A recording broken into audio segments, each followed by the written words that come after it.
Thank you. I'm just going to refer members now to item number 6, which is your draft minutes. And can I refer members to pages 311 to 323 of your meeting pack? And are members content that the draft minutes of the meeting on the 29th of January 2026 are true reflection of proceedings? Yeah, content. Thank you, members. Item number 7, matters arising. There are no matters arising. So we're now going to move on to item number 8, which is COM 2025-780 proposal for a regulation as regards production, labelling and certification rules and certain rules on trade with third countries. Just to inform members that this item will be recorded by Hansard. And can I now refer members to page 7 to 45 of your meeting pack? An assessment of impact from the Department of Agriculture, Environment and Rural Affairs can be found at pages 41 to 45 of your meeting pack. And just to remind members that in line with agreed processes, departmental officials were provided with questions in advance to be answered as part of the oral evidence session. Officials were also asked to share their responses in writing before the meeting if possible. These have been emailed to members and a hard copy has been provided. So can I welcome Brian Irvine, Head of Environmental Farming Branch from the Department, and Leanne McGrath, the Deputy Principal of Environmental Farming Branch. So thank you both for coming along this morning to brief committee. And just whenever you're ready, if you want to maybe give your evidence. Thank you. Yes, good morning. Thank you, and for the opportunity to update the committee on this proposed EU amending regulation for the organic regulation 2018-848. Just by way of introduction, organic farming is a production system that focuses on sustainability, animal health, animal welfare, human health, food quality, and really using natural processes and so on. And it avoids the use of chemical nitrogen fertilisers and chemical plant protection products. So with all that, there's an EU regime to make sure that products that are marketed as organic are labelled as such and meet those EU standards. So over time in EU policy, there's been a lot of organic regulations and so on in place. And that regulation of 848 in 2018 was a major update on 2007 regulations, and it came into operation in 2022. But subsequently then, an expert group has looked at how the regulations are working, and that's how these proposals have really arisen to make simplifications and improvements in terms of changes to production standards, thresholds for small operators. But a principal thing about these changes is all about the trade in organic products with third countries that are outside the EU. And for those countries that are producing to similar standards to the EU, there's a term called equivalence, that when they demonstrate those standards, then their products are recognised as equivalent.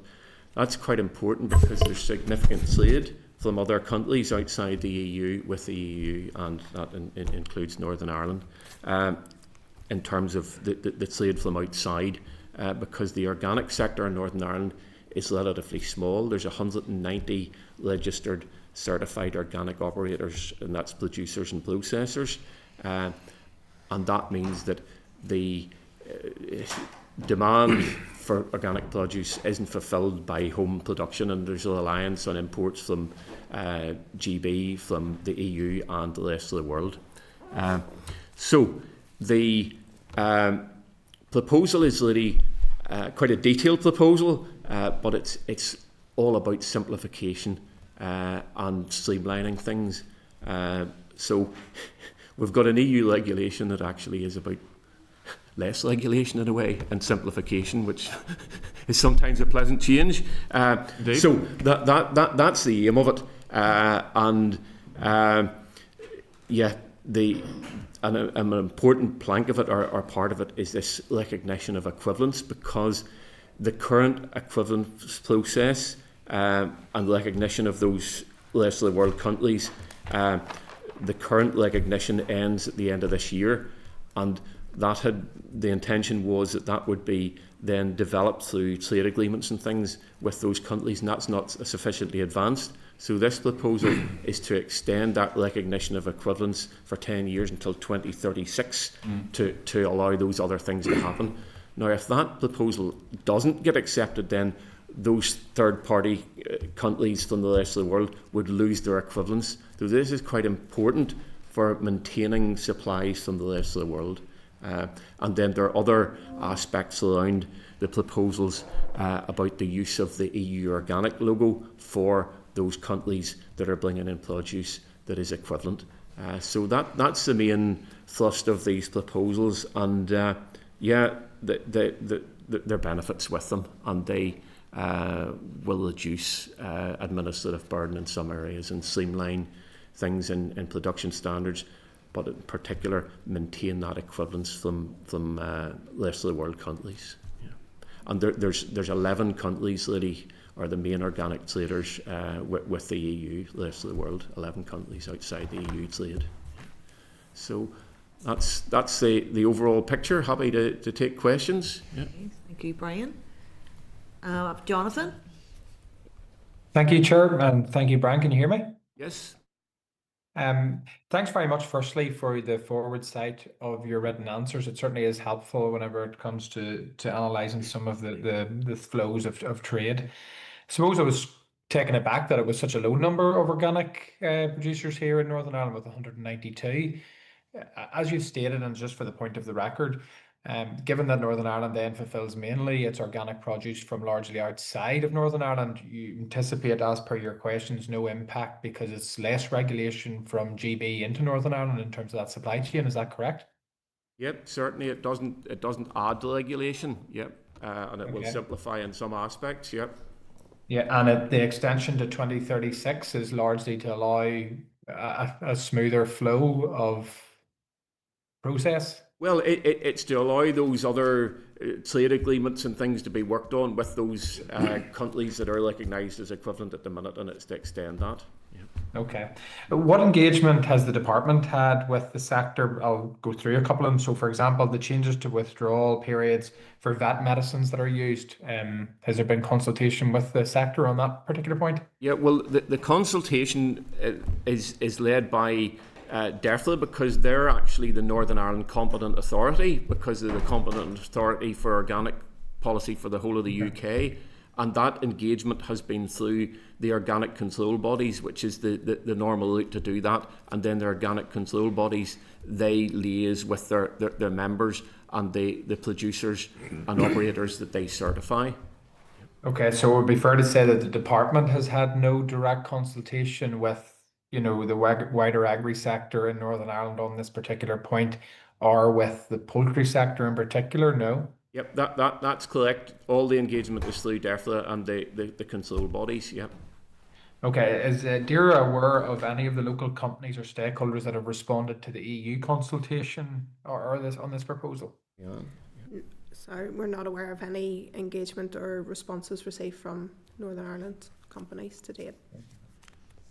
I suppose there's a point we can take up as a committee later, but there's a number of issues there that I would like to see engagement with the Ulster Farmers Union and the poultry sector as to how they feel it affects them. It's just, I know the broad position that you're setting out, Brian, means less regulation, therefore less issue, but I would just be keen to hear on the record what their viewpoint is on it. So thank you very much, and I'll follow those up questions post this engagement, sure. Okay, thank you, Jonathan. Peter? Sure, if that's okay. Brian, thanks very much, Leanne, for coming in. Just following on from my colleague there. In essence, I think, Brian, what you're saying, well, first, it's refreshing that actually we've got a very positive piece of general legislation that is going to streamline things. But I suppose my question more was around that number, 192. And I think from your evidence, you're essentially saying that demand for organic produce in Northern Ireland outstrips supply. Would that be right in saying? Yep. Yes, and of course there is different things in that. For example, we can't produce organic bananas here, but we would be producing organic beef, but also organic poultry and organic eggs. And I think it would be fair to say that the main volume of production would be in those products: poultry, eggs, and beef. Okay. telling me that the greatest country in the world can't produce organic bananas. You don't have to answer that. So it was just following on from that. So the type of goods that there is demand for in terms of our organic produce are essentially things, on the most part, we can't produce ourselves. So you give a very good example of bananas that we can't produce here. So, but we are meeting, for example, or maybe my question would be, we are meeting demand for, say, organic lamb or organic beef. It's just to get, do you have any percentages as to what level of produce we are making or creating in Northern Ireland as opposed to what we are importing? You might not know the answer to that. No, we don't, and there aren't detailed statistics on that. They're generally at UK level, and maybe Leanne, you would comment more. Yeah. No, that sort of information isn't recorded or maintained that I have at hand, and I don't know.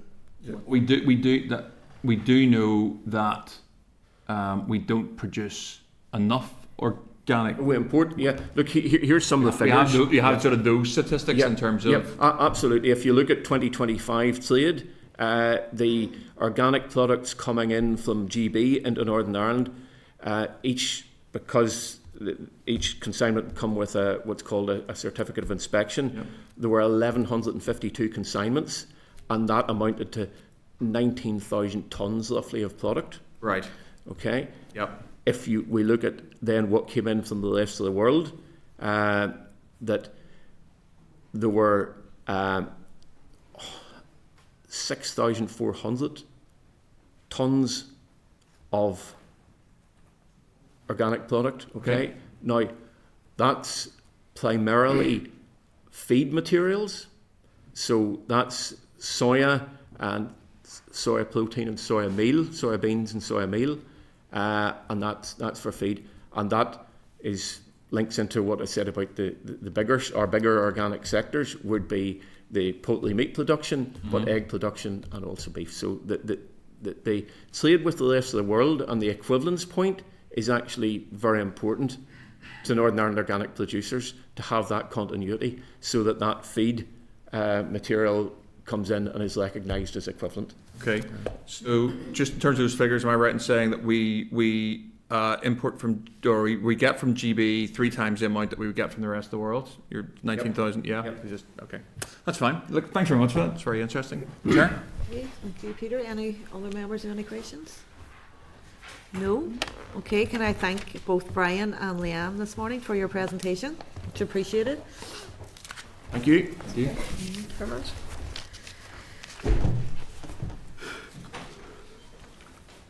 Member, just based on both information received today through legal advice and the presentation, I'd like to ask members, do they wish to monitor the progress of this proposed regulation COM 2025-780 as it progresses through the EU legislative system? And I have Jonathan. Yes, Jonathan?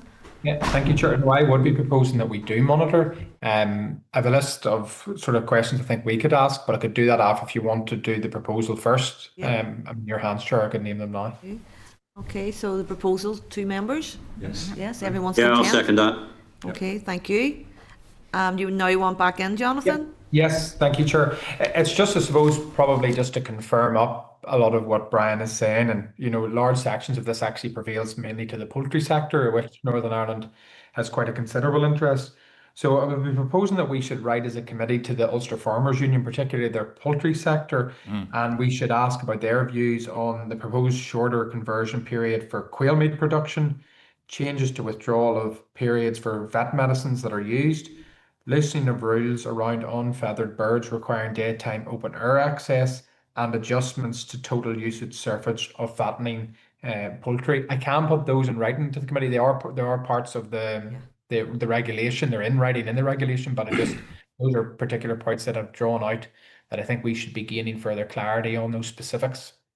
Yes, Jonathan, it would be appreciated if you could send them in to the Secretariat team. Yeah. I'll send that on right now, Chair. Thank you. So members content then? Content. With Jonathan's proposal, yeah? Okay, thank you. So obviously members, Given our decision, the Department of Agriculture, Environment and Rural Affairs will we will request that they provide a revised assessment of impact if any changes to the text are proposed by the Council of the EU or the European Parliament, which would have a significant impact specific to everyday life of communities here in a way that is liable to persist. And we will also ask RAISE to monitor the progress of the proposal and submit quarterly updates to the committee. Members should note that the committee can decide at any time to hold an inquiry into any proposed replacement act that we are monitoring. So we're going to move on now then, if members are content, to item 9, which is COM 2025-1023, which is a proposal for a regulation simplifying and reducing the burden of the rules on medical devices and in vitro diagnostic medical devices. And just to inform members that this item will be recorded by Hansard, and I can refer members to the relevant papers at page 47 to 281 of your meeting pack. An assessment of impact from the Department of Health can be found at pages 278 to 281 of your meeting pack. And in line with agreed processes, departmental officials were provided with questions in advance to be answered as part of the oral evidence session. Officials were asked to share their responses in writing before the meeting if possible, and these were emailed to members and a hard copy has been provided. So I'm now going to welcome David Wilson, who is the Senior Principal Officer with the Department of Health. So you're very much welcome, David, this morning, and just whenever you're ready, if you could brief the committee. Thank you.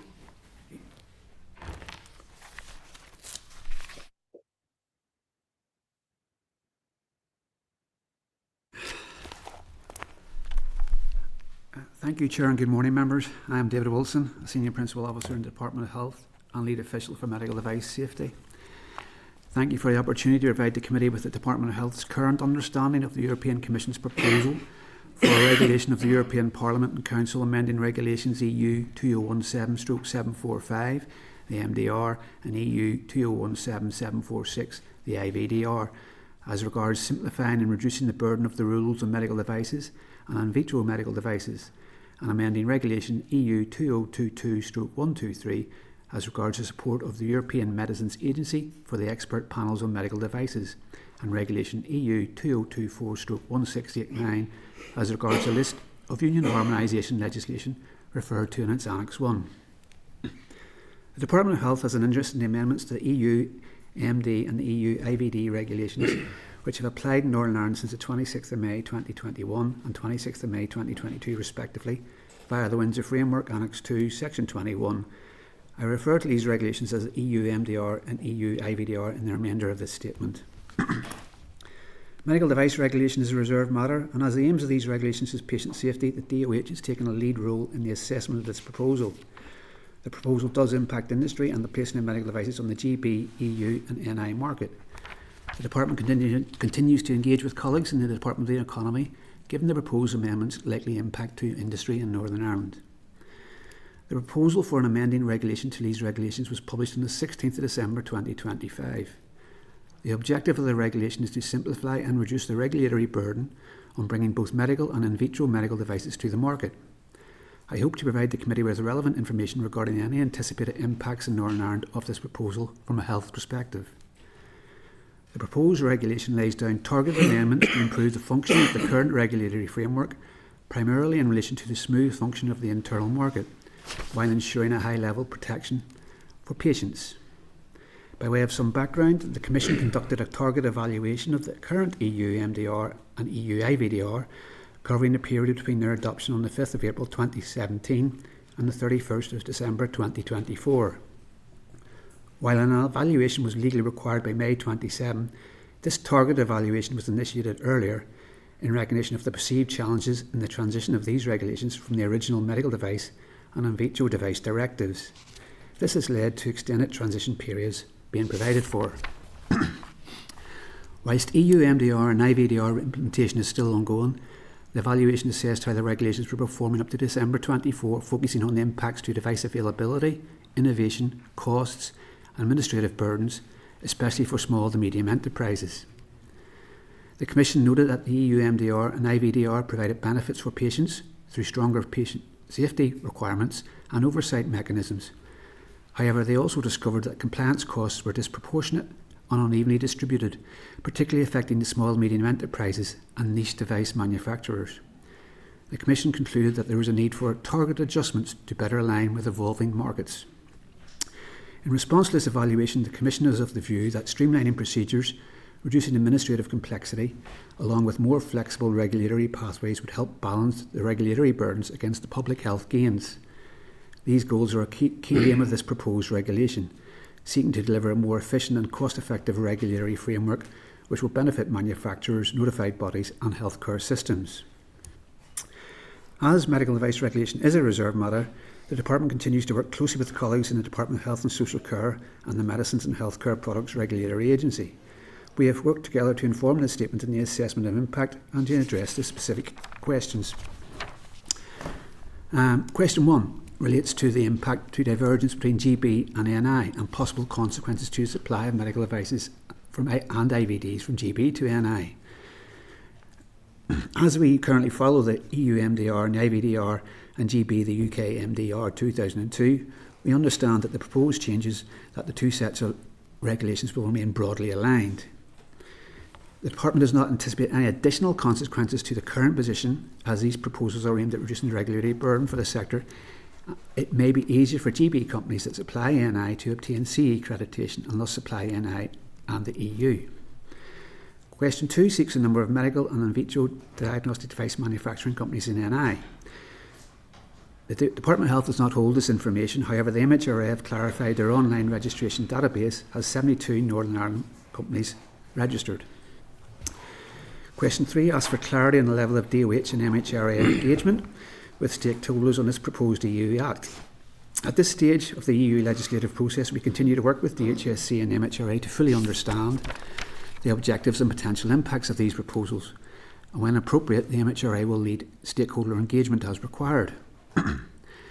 Question 4 concerns the removal or reduction of some requirements in the current regulatory framework. At this early stage, DOH does not have any concerns, as any reduction in administrative burden for the medical device sector without reducing patient safety should be beneficial, with an increase in availability of devices for patient care.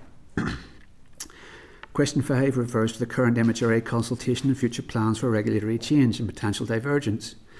As this policy is reserved and the future UK regulations are not published, we cannot comment. However, our understanding from engagement with the MHRA and DHSC that the regulations will align more closely in some respects. DOH does not anticipate any additional consequences to the current position in respect of potential impacts to supplies for NI.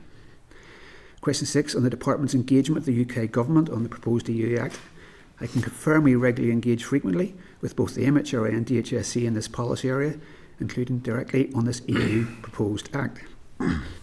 Questions 7 and 8 queries why a separate regulatory framework for NI may be required, and if divergence would have implications for NI supplies.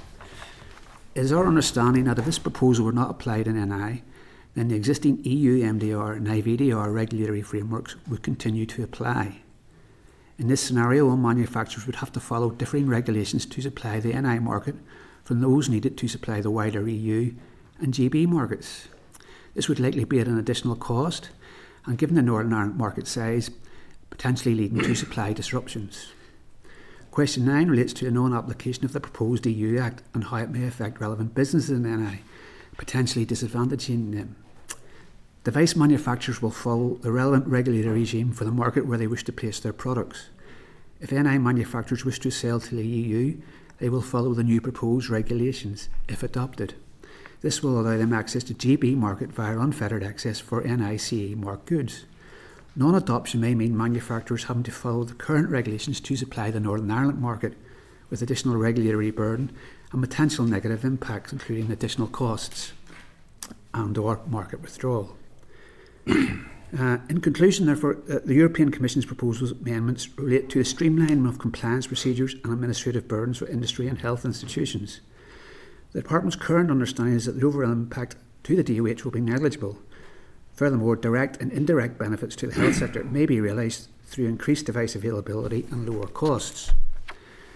I trust members have found this information useful, and as this is an emerging legislative proposal, DOH will endeavour to keep the committee updated should any significant changes become apparent.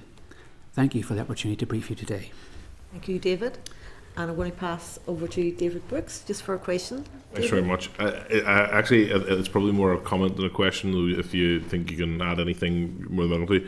I think I was going to ask around how the changes in classification would interact with those in GB and the any divergence in that sense. But I think you've dealt with it largely probably in question 5 in terms of the written answers that we've received.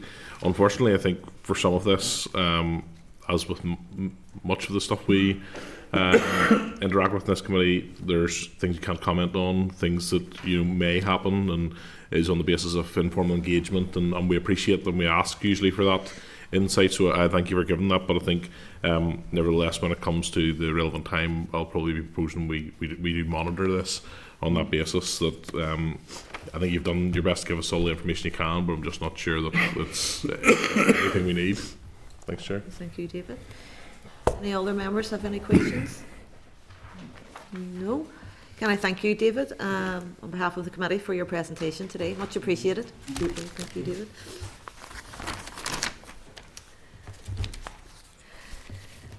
Therefore, members, I'm just going to ask members now, do they wish to monitor the progress of the proposed regulation COM 2025-1023 as it progresses through the EU legislative system?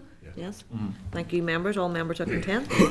Therefore, members, we will seek agreement, if you are content enough, to request that the Department of Health provides a revised assessment of impact if any changes to the text are proposed by the Council or the EU, Council of the EU, or European Parliament, which would have a significant impact specific to everyday life here in a way that is liable to persist, and also request that RAISE monitor the progress of the proposal and submit quarterly updates to the committee.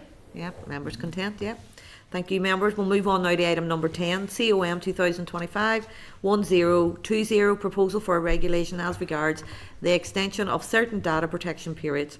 And just to inform members that this item will be recorded by Hansard. And can I refer members to the relevant papers at pages 283 to 309 of your meeting pack. An assessment of impact from the Department for the Economy can be found at pages 306 to 309 of the meeting pack. And can I very much welcome Mark McGregor, who is the Trade and Windsor Framework Branch Department for the Economy. So you're very much welcome, Mark, this morning, and whenever you're content, you could brief the committee. Thank you. Thank you, Chair, members of the committee. I'm grateful for the opportunity to brief you this morning on the EU biocidal products regulation, specifically the expiry of certain regulatory data protections under Article 95. You'll have received your written briefing pack. Unfortunately, the explanatory memorandum was not available until this morning, so it hadn't been included within the pack. There will be an updated pack of written documents lodged with yourselves later today with the explanatory memorandum included. I've been engaging with the Health and Safety Executive of Great Britain, who are responsible for the explanatory memorandum, so I am able to provide oral evidence today.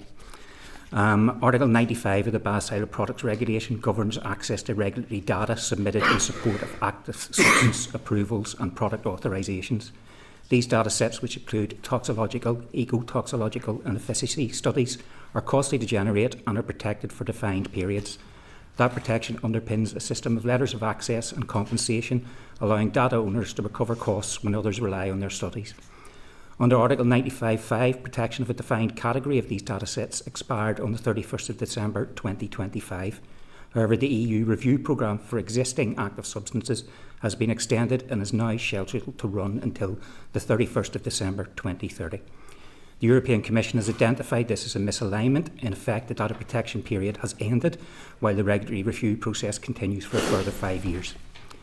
This is an acknowledged gap period. Importantly, the EU's institutions' own procedural information explicitly recognises that this creates a gap period. From the 1st of January 2026 and until any amending legislation is adopted and applied, the affected data sets are no longer protected under the regulation. The practical implications of stakeholder concerns around that include industry stakeholders have described the practical risks arising from this gap as free riding. Competitors may be able to rely on existing studies to support their own Article 95 listings or dossiers without compensating the data owner, at least during the gap period. For data owners, this weakens their bargaining position for letters of access and undermines the cost recovery model that incentivises investment in high quality regulatory data. For other economic operators, including alternative suppliers and new entrants, the position is also uncertain. The Commission's proposal indicates an intention to introduce a compensation mechanism to address reliance during the gap. On the Commission proposal, the Commission has brought forward a targeted amendment, COM 2025-1020, to address this issue. The proposal seeks to extend relevant Article 95 data protection to the 31st of December 2030, aligning protection with the revised end date of the review programme. It also seeks to address the interim period from the 1st of January 2026 until the amended provisions apply, with the stated aim of avoiding uncompensated reliance during that window. However, until that proposal is adopted and applies, the gap remains live. For Northern Ireland, the divergence considerations, this issue is particularly relevant because Great Britain has already amended its domestic regime to extend the relevant Article 95 protection to the 31st of December 2030. That means there's currently a divergence between Great Britain and the EU and Northern Ireland, with protection extended in Great Britain but expired in the EU and Northern Ireland during the legislative gap. This divergence adds complexity for businesses operating across both regimes and is being closely monitored by regulators. When the consequences of the proposal is delayed or not adopted, if adoption of the proposal is delayed, the unprotected that period continues, data owners remain exposed to uncompensated reliance, and other businesses face ongoing uncertainty as to their potential future liabilities. If the proposal were not adopted at all, the gap would effectively become the steady state. The affected data would remain unprotected for the remainder of the review programme, with continued risks to investment incentives, market behaviour and regulatory alignment. In conclusion, there is a recognised and acknowledged period beginning on the 1st of January 2026, during which certain regulatory data sets under the Biocidal Products Regulation are no longer protected in the EU and Northern Ireland. This creates real commercial and regulatory risks, particularly for data owners, and legal uncertainty for other operators. The Commission's proposal is intended to resolve this, but until it is adopted and applies, the exposure remains live. I trust this overview is helpful to the committee, and I'm very happy to take any questions. Thank you, Mark. Members, just open to members. Members have any questions? No questions, Mark. So thank you for your detailed presentation this morning. Much appreciated. So thank you very much. So I'd like to ask members: do they wish to monitor the progress of the proposed regulation COM 2025-1020 as it progresses through the EU legislative system?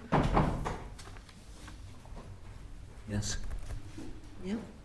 Yes. Okay, thank you, members. So therefore, members, with that agreement, can I seek agreement to request that the Department for the Economy provides a revised assessment of impact if any changes to the text are proposed by the Council of the EU or the European Parliament, which would have a significant impact specific to everyday life of communities here in a way that is liable to persist, and also to seek to ask RAISE to monitor the progress of the proposal and submit quarterly updates to the committee. Are members content? Yes, thank you, members.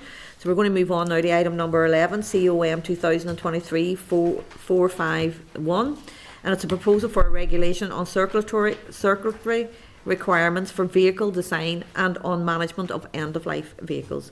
Can I inform members that RAISE's status update, which can be found at pages 329 to 332 of your meeting pack, states that the provisional agreement on the proposal was reached in December.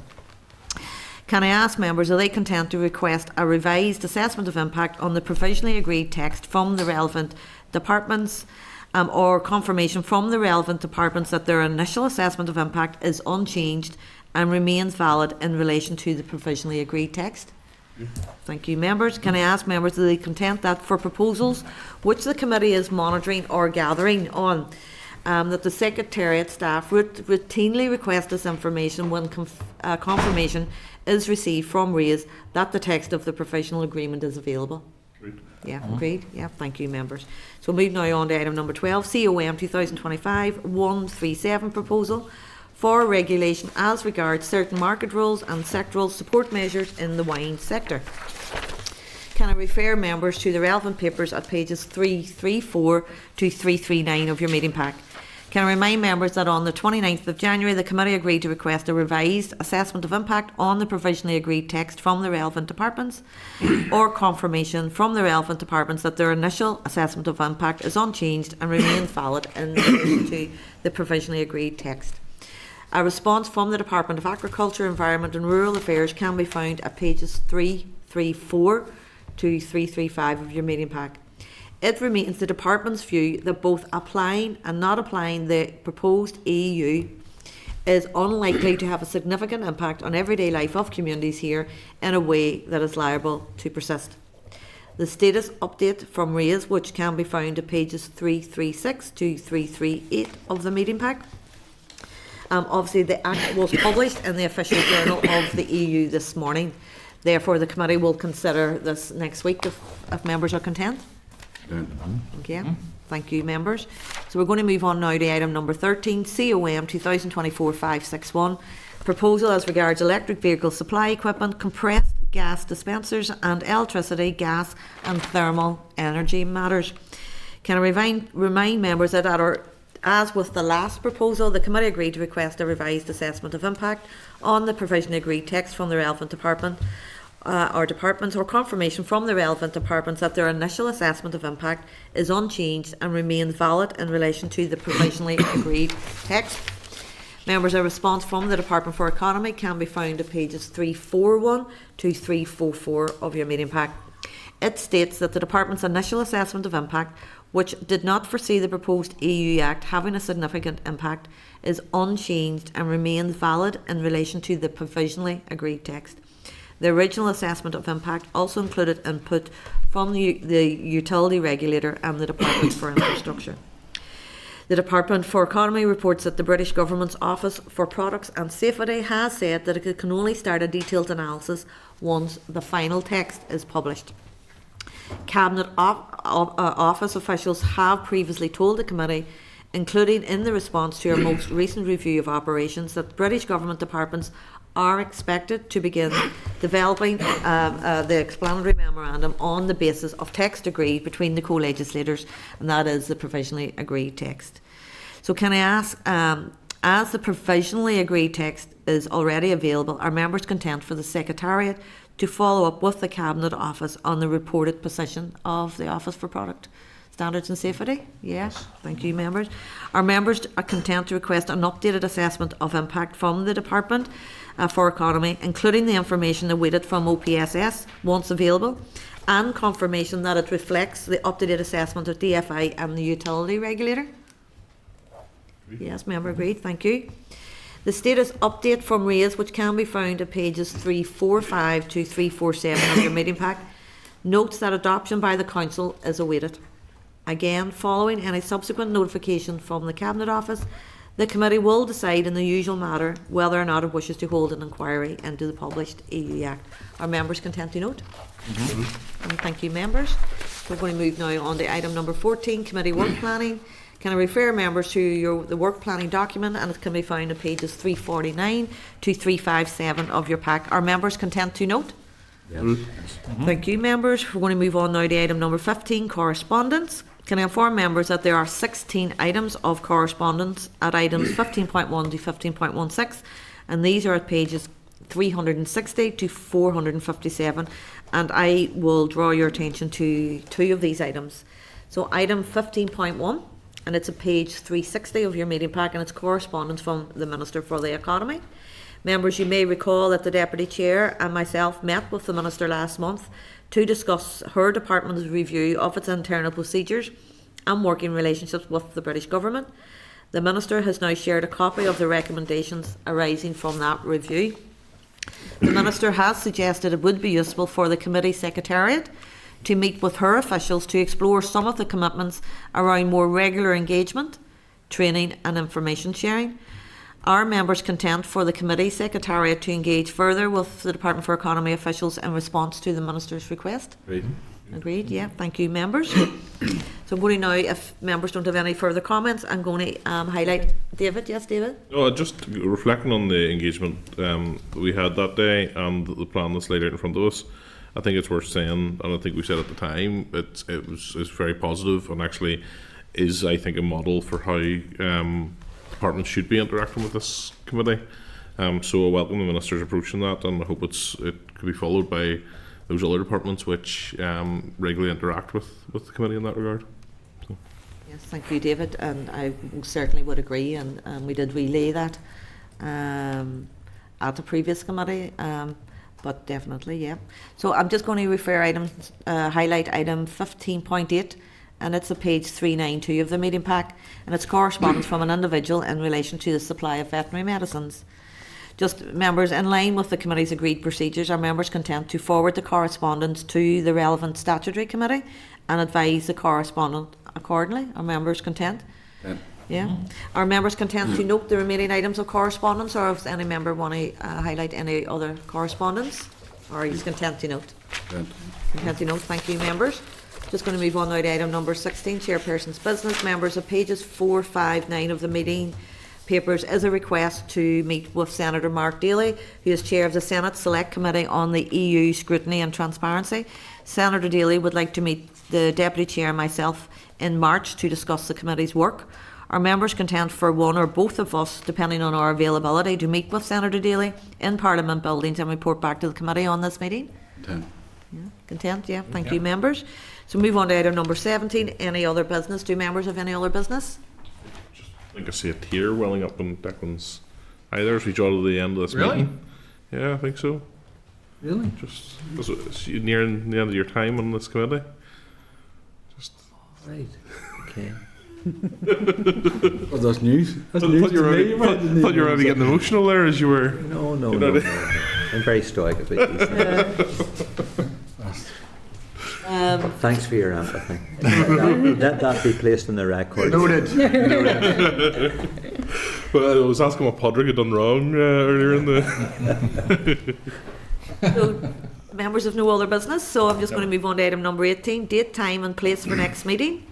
The next meeting will take place on the 5th of March at 10 AM in room 30 Parliament building. That's the meeting over. Thank you.